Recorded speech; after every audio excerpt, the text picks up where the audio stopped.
On va parler de la grève à la SNCF, grève des contrôleurs qui ont dans le dur aujourd'hui, de fortes perturbations prévues sur les TGV et la droite qui monte au créneau pour encadrer le droit de grève dans les transports. Adrien Pain. Un chassé-croisé chamboulé pour ce week-end de vacances scolaires. La grève des contrôleurs SNCF bat son plein depuis hier soir et devrait sévir jusqu'à lundi matin. Un service réduit de moitié sur les lignes TGV Inouï et Ouigo ou encore pour les intercités. Le trafic devrait être peu perturbé sur les lignes locales. 3/4 des chefs de bord devraient faire grève et revendiquent notamment une hausse de leur rémunération. Je pense que si on arrivait à une augmentation mensuelle brute de 150 à 200 euros et que le patron nous dit voilà, on se met autour de la table, on pourrait même éviter cette grève-là, sauf qu'il ne le veut pas. Un mouvement incompréhensible pour le PDG de SNCF Voyageurs qui défend des salaires déjà revalorisés depuis 2022. Chez les LR, les perturbations relancent le débat sur le droit de grève pendant certaines périodes. Il faut l'encadrer selon le président du Sénat. Je ne dis pas qu'il faut l'interdire, je crois qu'il faut prendre des dispositifs qui fassent que cet usage de la grève ne soit pas une prise d'otage. Les sénateurs centristes ont déposé un texte prévoyant d'interdire les préavis lors des jours fériés ou lors de certains jours de vacances scolaires. Position similaire pour Laurent Wauquiez. Le président de la région Auvergne-Rhône-Alpes souhaiterait que les LR proposent une loi allant jusqu'à interdire les grèves pendant l'ensemble des vacances scolaires. On a fait le choix d'être exigeant sur la SNCF avec des pénalités en cas de grève. Je pense que ce dispositif doit être transposé au niveau national et qu'on doit s'orienter vers une interdiction des grèves au moment des périodes de vacances scolaires. De son côté, le Premier ministre Gabriel Attal salue les cheminots qui ne rentrent pas dans ce mouvement de grève. Alors nous on le voit, la droite qui montre au front depuis plusieurs heures maintenant pour encadrer ce droit de grève. Est-ce que c'est une réponse politique à l'opinion publique qu'apporte la droite? Ah oui, clairement, parce que je ne suis pas sûr que l'opinion publique majoritairement se satisfasse de ce mouvement social en pleine période de vacances scolaires. Mais c'est un peu un serpent de mer, on en parle depuis très longtemps. Alors Nicolas Sarkozy avait lui-même instaurer un service minimum, on se souvient, quand il était président de la République. Aujourd'hui, les parlementaires LR sont en tout cas favorables à une limitation du droit de grève, vraisemblablement durant les périodes de vacances. En tout cas, c'est ce que semble demander le président de la région Rhône-Auvergne, Laurent Wauquiez. Je crois que c'est un sujet qui va être en tout cas très intéressant à suivre du côté de la majorité. Voir comment la majorité se positionne par rapport à cette initiative des LR, parce que je pense que la majorité sera vraisemblablement divisée. Là aussi, entre d'un côté son aile droite qui sera plutôt favorable et peut-être qu'une partie de son aile gauche rechignera à, en tout cas, défendre un texte de ce type. Il n'en demeure pas moins que c'est vrai qu'aujourd'hui, il y a du côté de l'opinion publique, manifestement, de grandes interrogations sur ce type de mode d'action et de mobilisation qui ne sont pas certainement les modes d'action qui rencontreront le plus facilement l'adhésion des Français. Donc peut-être que les syndicats devraient réfléchir d'une certaine manière à la façon dont ils peuvent mieux porter leurs revendications, sont gênés les usagers qui sont aussi, faut-il le rappeler, quand même des contribuables. Et Pascal, on va revenir sur les modes d'action, mais juste sur la politique. Est-ce que les Républicains, qu'on dit parfois inaudibles, là, ils ont su saisir le moment politique? Oui, dans la mesure où, comme vous le disiez tout à l'heure en antenne, c'est quand même 1 million de personnes qui vont être impactées ce week-end. Donc c'est quand même beaucoup de Français. C'est un moment en plus de vacances scolaires, des gens qui se sont organisés longtemps à l'avance et là qui sont prévenus quand même assez tardivement par rapport à ce mouvement de grève. Donc ça chamboule quand même beaucoup d'organisations familiales. Et je pense que ça, c'est effectivement pour les Français, c'est pas bien évidemment, c'est très dommageable. Donc je pense qu'effectivement les LR ont raison de soulever ce débat, oui. Ouais, et effectivement, vous le disiez un petit peu, Arnaud, ça risque de faire débat au sein de la majorité. Ça risque de diviser, pour le coup, la majorité présidentielle. Il va falloir la diviser, il faut voir. Je ne pense pas que ça la divise quand même fortement, mais il y aura certainement, en tout cas, des voix qui hésiteront. Alors, il y a quand même un aspect important, c'est que, vraisemblablement, ils vont anticiper la réaction de l'opinion publique qui à mon sens, alors il n'y a pas de sondage sur ce mouvement, mais qui, à mon sens, en effet, n'approuve pas forcément l'action des syndicats. Donc on peut penser quand même qu'une grande partie de la majorité sera plutôt favorable. Alors de là, après, ensuite, à soutenir la proposition des LR, ça c'est une autre paire de manches. Mais encore une fois, je pense que c'est un sujet où, en effet, les LR sont, j'allais dire, dans leur couloir naturel et se font, en tout cas, les défenseurs de ces Français qui vont se retrouver en difficulté organisationnelle dans ce week-end. Donc, de ce point de vue-là, c'est plutôt bien joué de leur côté. Juste pour ajouter, c'est qu'en plus, au niveau des revendications, finalement, ce qui est en jeu derrière ce mouvement social, c'est un peu la queue de comète de la réforme des retraites. Parce que vraiment, ce qui est important derrière, c'est la question des carrières, des fins de carrière, en fait. Et notamment, on le sait, avec la réforme des retraites, on est passé de 55 à 60 ans, et donc c'est ce moment-là où il y a apparemment je dirais un peu un imbroglio, enfin, en tout cas une demande de revalorisation des fins de carrière. Voilà, la prise en compte des primes dans le calcul aussi de la retraite. De la retraite. Donc encore une fois, je pense que, je ne sais pas s'il est, en termes de revendication, je peux comprendre tout à fait cette revendication du côté des contrôleurs, mais pour l'opinion publique, je ne suis pas sûre que ce soit une revendication suffisamment audible et compréhensible pour paralyser autant ce week-end familial, et qui, encore une fois, je pense que les Français aspirent aux vacances dans des périodes un peu difficiles telles que nous les connaissons. Donc je pense que ces moments qui sont perturbés, c'est dommageable. Il y a les LR, mais il y a aussi Gabriel Attal, parce que dès les premières heures, Gabriel Attal, il a dit la grève est un droit, mais travailler est un devoir. Il a affiché une certaine fermeté quand même. Oui, c'est-à-dire qu'il faut à la fois qu'il affirme ce droit constitutionnel que constitue le droit de grève, manifestement, mais aussi qu'il pense aux Français qui, encore une fois, se trouvent contraints dans leur organisation personnelle dans ce week-end de démarrage des vacances de février. Donc, en effet, il est, j'allais dire, dans son rôle, là aussi, de Premier ministre, de rappeler que il faut qu'un service, qui est un service public, puisse fonctionner de manière optimale, et que, là aussi, je pense qu'il suit quand même le mouvement de l'opinion. Tout le monde suit le mouvement de l'opinion dans cette affaire, et donc c'est ce qui détermine beaucoup les prises de position politiques des uns et des autres, qui sont d'ailleurs des prises de position politiques qui mettent le doigt sur un vrai sujet. Le droit de grève, bien évidemment, c'est un droit constitutionnel, mais en même temps, le droit de pouvoir circuler de manière, j'allais dire, normale dans un pays, c'est aussi un droit pour les Français. D'autant, Pascal, sur la forme de ce mouvement social, qu'on est dans des mouvements sociaux qui échappent de plus en plus aux syndicats. Oui, alors on le voit bien de plus en plus. Ça commence par la base, par les réseaux sociaux facilitent, par Facebook, les réseaux sociaux facilitent des nouvelles formes de contestation sociale. Donc, pour que les gens puissent s'agréger, c'est beaucoup plus rapide en fait. Et donc, on le voit, même si les syndicats aujourd'hui ont repris les revendications, mais ce n'est pas partie des syndicats. Donc ça, je dirais que effectivement, c'est assez intéressant, et on voit bien qu'aujourd'hui, c'est de plus en plus ce mode opératoire qui est à l'œuvre dans la contestation sociale.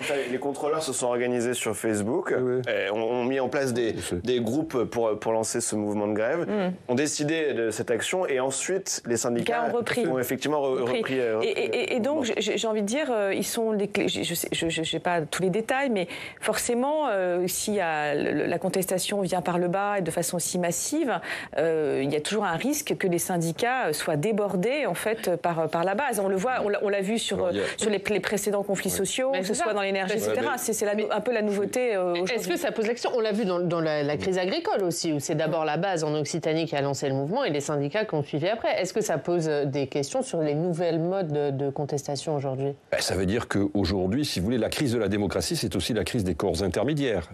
Mais ça, on le voit venir depuis plusieurs années. C'est-à-dire que très souvent, des mobilisations... La crise des Gilets jaunes en était, j'allais dire, l'exemple le plus spectaculaire de ces 10 dernières années. C'est-à-dire qu'en fait, les acteurs collectifs qui sont censés organiser et encadrer les mobilisations, aujourd'hui, sont suspectés très souvent par la base d'être trop dans la cogestion avec les pouvoirs publics. On l'a vu. Alors, sur le terrain agricole, c'est aujourd'hui, à mon avis, extrêmement prégnant et extrêmement fort, où on voit, par exemple, le syndicat historique que constitue la FNSEA débordé par d'autres organisations syndicales qui sont beaucoup plus mobilisées et beaucoup plus actives parfois sur le terrain. Donc cette réalité-là, en effet, alors il y a peut-être quand même, il faut moduler pour ce qui concerne cette grève de la SNCF, si vous voulez. La base, certes, se mobilise, mais le problème est de savoir si elle a ou non le soutien de l'opinion publique. Si vous voulez, les agriculteurs, eux, avaient le soutien. Et ils ont encore le soutien de l'opinion publique. Je ne suis pas sûr, encore une fois, que ce mode d'action, aujourd'hui, dispose d'un capital de popularité équivalent, par exemple, aux mobilisations qui ont été celles des agriculteurs, ou qui ont même été celles des organisations syndicales durant la réforme des retraites. Parce qu'on l'a oublié, mais les mobilisations durant la réforme des retraites ont été quand même massivement soutenu sur la durée par les Français. Et avec une échéance moyen terme qui sont les Jeux Olympiques, et on voit toutes ces professions qui s'organisent. Alors certaines ont déjà eu gain de cause. Les policiers, les contrôleurs aériens avaient lancé des mouvements, ils ont eu les revalorisations salariales qu'ils demandaient, mais on voit comme ça toutes d'autres professions qui commencent à s'organiser en se disant qu'il y a cette échéance pour faire aussi craquer le gouvernement très rapidement et qui peut désorganiser la France à un moment où tous les regards vont être tournés sur oui, alors après, c'est vrai qu'on voit bien de façon générale que tous les agents des services publics, je dirais de façon générale, là, je fais ça peut-être un peu trop global peut-être, mais quand même il y a quand même une question qui est posée, je trouve, un mal-être global quand même dans la fonction publique, une question de sens. On voit aussi quand même, ce sont souvent des professions qui sont aux avant-postes, aussi des difficultés sociales, parce que c'est des métiers de contact, c'est des métiers donc je pense qu'il faut aussi prendre ça en compte par rapport à ce conflit social malgré tout en fait, parce que quand même les contrôleurs, je pense que tout le monde a croisé un contrôleur, parfois ça arrive quand même d'être dans des situations difficiles. Hein. Donc je pense qu'il faut aussi avoir ça en tête quand même malgré tout. C'est quand même ces professions qui sont vraiment aux avant-postes du mal-être de la société française. On va passer au second thème de ce club. On va parler de l'IVG, de l'entrée de l'IVG dans la Constitution. Les députés, Quentin, parce qu'on va refaire un peu le feuilleton de ce texte, les députés ont largement voté pour. Exactement. C'était un vote qui a eu lieu le 30 janvier dernier. Il a été écrasant. On va revoir les chiffres pour 493 contre seulement 30 avec 23 abstentions. Le président du parti LR, Éric Ciotti, a voté pour cette entrée de l'IVG dans la Constitution, tout comme 40 autres députés LR. 15 LR seulement étaient contre, 7 se sont abstenus ou n'ont pas pris part au vote, comme M. Marlex. Marine Le Pen, présidente du groupe Rassemblement National, a également voté pour le 30 janvier dernier, tout comme 46 autres députés du Rassemblement National. Plus attendu, toute la gauche et Renaissance ensemble ont également voté pour. Mais il faut rappeler que sur ces sujets, il n'y a pas de consigne de vote dans les groupes politiques, étant donné que nous sommes sur des sujets sociétaux qui touchent bien entendu à la vie privée. Il y a une liberté de vote dans les groupes politiques. Alors évidemment, les mots ont une importance extrême sur ces sujets-là. Absolument. Quels sont les termes exacts adoptés par les députés? Alors déjà, il s'agit de modifier la Constitution au niveau de son article 34 qui définit ce qui est du domaine de la loi dans notre République. Et donc il s'agirait d'y ajouter et d'y introduire une phrase. La loi détermine les conditions dans lesquelles s'exerce la liberté garantie, ce sont les mots les plus importants, à la femme d'avoir recours à l'interruption volontaire de grossesse. Le terme de garantie fait débat au Sénat. Une partie de la droite sénatoriale rejette ce mot. Écoutez ce que disait à notre micro le chef de file des sénateurs LR mercredi après-midi, Bruno Retailleau. Je pense qu'il y aura des amendements qui seront proposés. Pour changer la liberté garantie, ce terme ne vous convient pas à droite? Il y a plusieurs pistes. Il y a le mot garantie pour revenir à ce qui avait été voté au Sénat il y a quelques mois. Et puis il y a la clause aussi de conscience des médecins. Un certain nombre, et je suis de ceux-là, craignent qu'une liberté garantie ne soit pas traduite par des jurisprudences comme un droit opposable par exemple à des médecins qui ne souhaiteraient pas pratiquer l'IVG. Je pense que l'esprit de la loi Veil, précisément, c'est un équilibre. Et nous voulons nous rapprocher dans cette discussion de cet équilibre de la loi Veil. Pour rappel, le Sénat a adopté une proposition de loi l'an dernier, en février 2023, qui inscrivait la liberté à recourir à une IVG dans la Constitution, malgré l'opposition déjà d'une partie des LR. Le président du Sénat, cette semaine, a également redit son opposition à l'entrée de l'IVG dans la Constitution. C'était hier sur RMC BFM TV. Je sais que je suis à contre-courant. J'ai rappelé ça. Laissons le débat se dérouler à la commission des lois. Je prendrai acte du vote des sénateurs. Vous ne voterez mais pas contre. Mon rôle, c'est de rappeler que la Constitution n'est pas une espèce de catalogue de droits sociaux et sociétaux, ce qui ne veut pas dire que je ne considère pas l'IVG comme une liberté fondamentale. Voilà, maintenant, suspense, jusqu'à l'arrivée du texte en séance mercredi 28 février à partir de 16h30, très précisément. Public Sénat qui sera en édition spéciale pour suivre toute cette séance et le vote, même tard le soir, pour cette séance pleine de suspense, je vous le disais. Oui, on suivra ça évidemment. Les LR sont dans une position compliquée. Quentin a rappelé le vote à l'Assemblée. On voit que le parti est divisé, évidemment, sur cette question. Oui, et en même temps, les arguments qui sont avancés ne sont pas très nouveaux. En fait, déjà, on avait déjà ces idées-là, comme notamment la question de la clause de liberté de conscience vis-à-vis des soignants. Donc, ça fait... Voilà, je pense que les LR maintiennent à peu près leur ligne. Ensuite, quand même, je vois quand même au niveau de la commission des lois, c'est quand même le texte est passé, ça va être en séance, qu'effectivement que les amendements vont être déposés. Donc il y a quand même déjà un peu plus d'ouverture, parce qu'il y avait quand même plus d'opposition par le passé. Donc ils sont aussi, si je puis dire, dans leur couloir naturel, pour reprendre votre expression, Arnaud, tout à l'heure. Donc oui, je pense qu'ils ne peuvent pas ne pas être, se déjuger totalement, en tout cas. C'est de l'ouverture ou ils temporisent, parce que le sujet est très sensible à droite, Arnaud? Alors, je ne sais pas s'ils sont dans leur couloir naturel, Pascal. Je crois qu'ils sont finalement ils sont dans leur difficulté naturelle par rapport à ce sujet. Peut-être c'est plus dans leur couloir de difficulté. C'est plus juste. Mais ce qui est normal, d'ailleurs, en l'occurrence. De toute façon, c'est vrai, et vous l'avez justement rappelé, tous les groupes... c'est encore plus vrai pour les groupes de droite, donnent une liberté de vote sur des sujets sociétaux qui font finalement appel à l'expression de la conscience de chacun par rapport à un problème de société, ce qui me paraît tout à fait d'ailleurs normal, en l'occurrence, en termes de pratiques parlementaires. Après, si vous voulez, la remarque du président du Sénat n'est pas totalement fausse sur le fond. Est-ce que la Constitution doit devenir, si vous voulez, une espèce de matière plastique dans laquelle, je veux dire, on introduit tout un certain nombre de droits, quand bien même ces droits, comme celui sur l'IVG, sont des droits fondamentaux.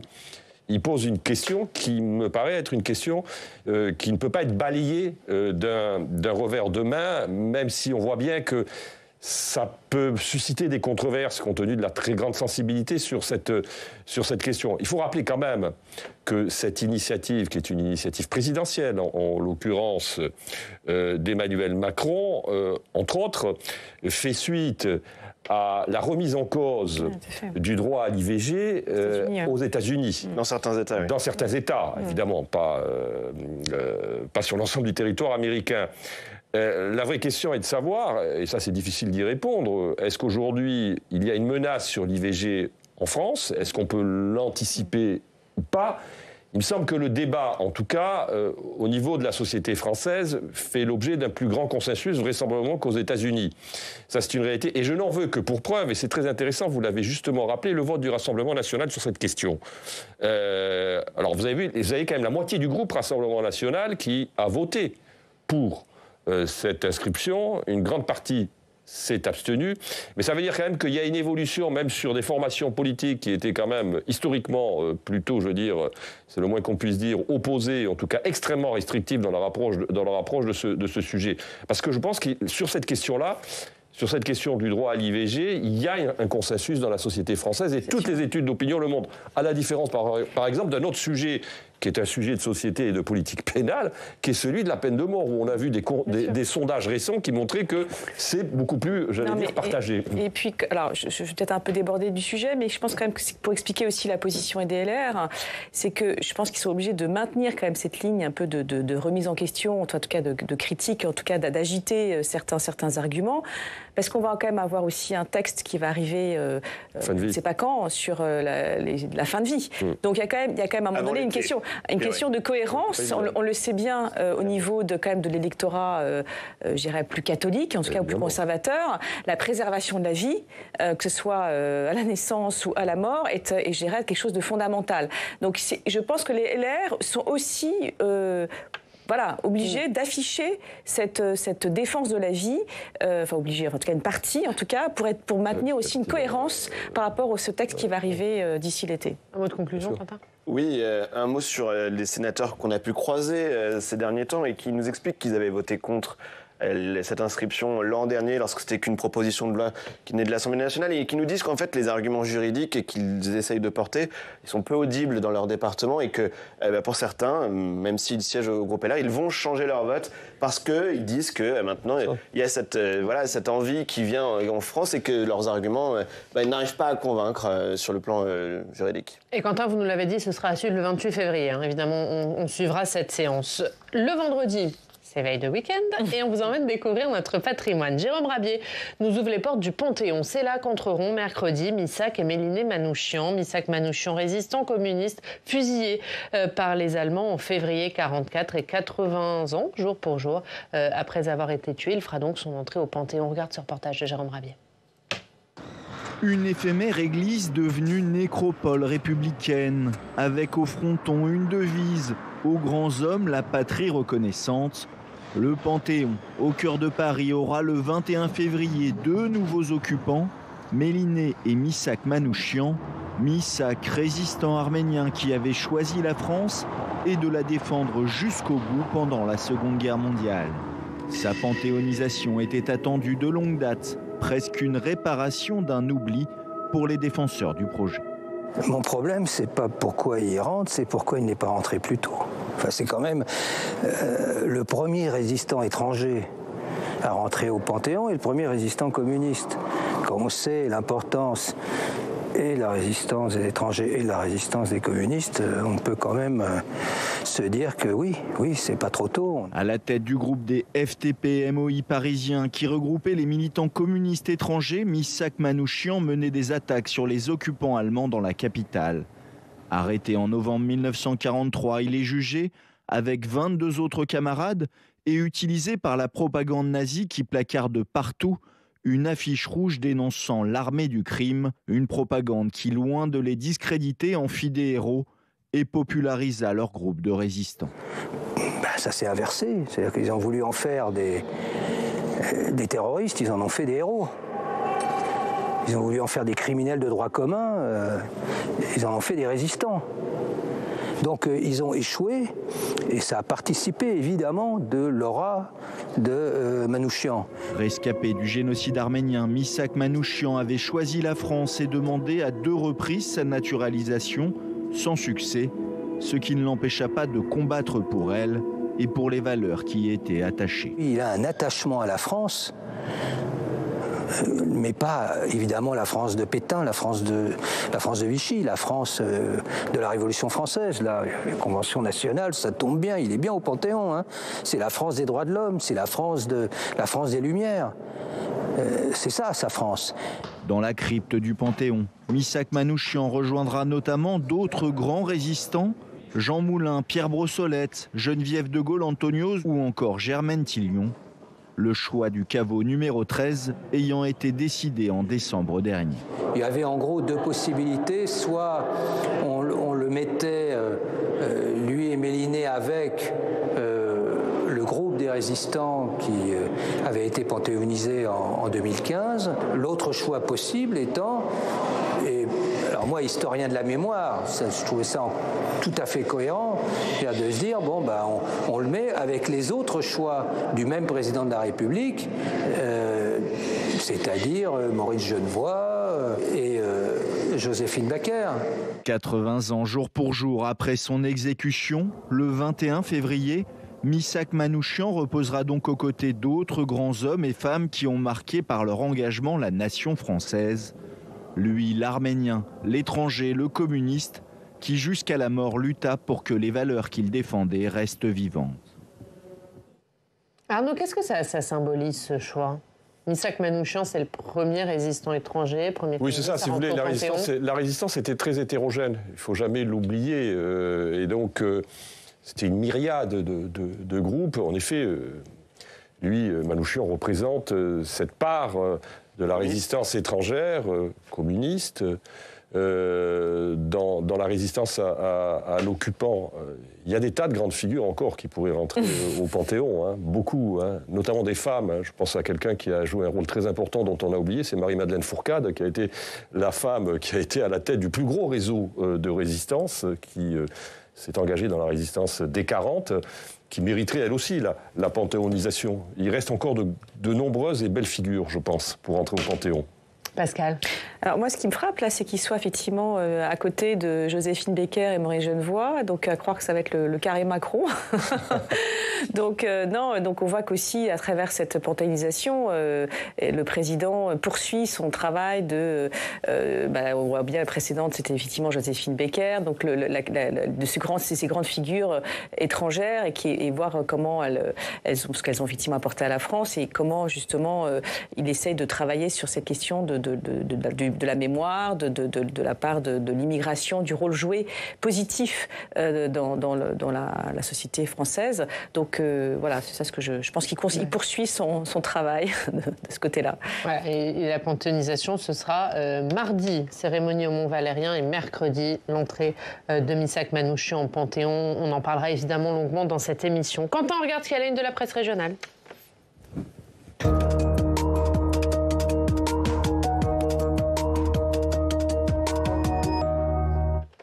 Quentin, on commence avec la grève à la SNCF. Voilà, la galère des plans B, titre ce matin le Midi Libre à Montpellier. Le journal breton Le Télégramme fait sa une sur cette grève à la SNCF qui agace les vacanciers. La grève a commencé hier soir, se poursuit jusqu'à lundi 8h. Le service est réduit de moitié sur les lignes TGV Inouï et Ouigo, ainsi que pour les intercités. Ce sont 3/4 des chefs de bord qui font grève ce week-end selon la SNCF, alors qu'il s'agit d'un des principaux week-ends de chassé-croisé des vacances scolaires, avec, on le disait avec Pascal, 1 million de voyageurs prévus sur les lignes SNCF.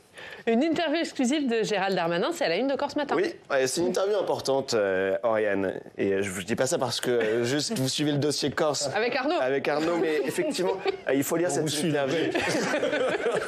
Il faut lire cette interview de Gérald Darmanin ce matin, dans Corse ce matin. Il est temps de conclure, titre le journal avec cette citation du ministre de l'Intérieur.